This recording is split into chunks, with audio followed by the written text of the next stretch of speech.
இருக்கீங்க தானே? ஒரு சில விஷயத்த வந்துட்டு நம்ம ரெகுலராக நம்மளோட லைஃப்பில் ஃபாலோ பண்ணோம்னா நம்ம நாள் வந்து என்றைக்குமே நல்லாயிருக்கும். சரியா? அது என்ன ஒரு சில விஷயங்கள் அப்படின்னா, சோம்பித்திரியல் அப்படின்னு என்ன அர்த்தம்? சோம்பித்திரியல் என்ன அர்த்தம்? சோம்பல் இருக்கக்கூடாது.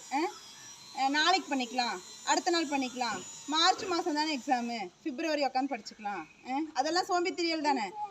அப்பப்போ இருக்கிற வேலையை அப்பப்போ முடிச்சிடணும். அது ஒரு விஷயம். இன்னொன்று, இப்போ நம்ம தோத்துட்டோம், தோல்வி தான் வெற்றியோட முதல் படி அப்படின்னு என்ன அர்த்தம்? தோத்துட்டோம், ஐயோ நம்ம தோத்துட்டோமே, இனி எப்படி நம்ம முடிக்கிறது, எப்படி நம்மளால முடியாது, நம்மளால இது பண்ண முடியாதுன்னு நினைக்காம, தோத்துட்டோமா அடுத்த தடவை இதை விட நல்லா பண்ணணும், இதை விட ஜெயிக்கணும், இதை விட அப்படிங்கிற ஒரு வெறி வரும் இல்லையா? அப்போ தோத்துட்டோம் அப்படின்னா அதை கண்டு துவண்டு போயிடாமல் ஜெயிக்கணும் ஒன்று.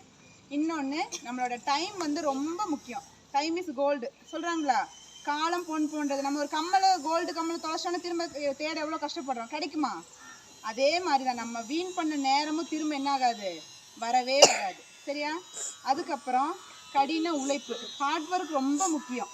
நம்ம வந்து ஆசைப்பட்டுட்டு அதுக்கான முயற்சி எதுவுமே போடாமல் ஜாலியாக தூங்கி எழுந்திரிச்சிட்டு ஜாலியாக வந்துட்டு ஜாலியாக போயிட்டு இருந்தோம்னா நம்ம எதை நினைக்கிறோமோ அதை நம்மளால் சாதிக்க முடியுமா?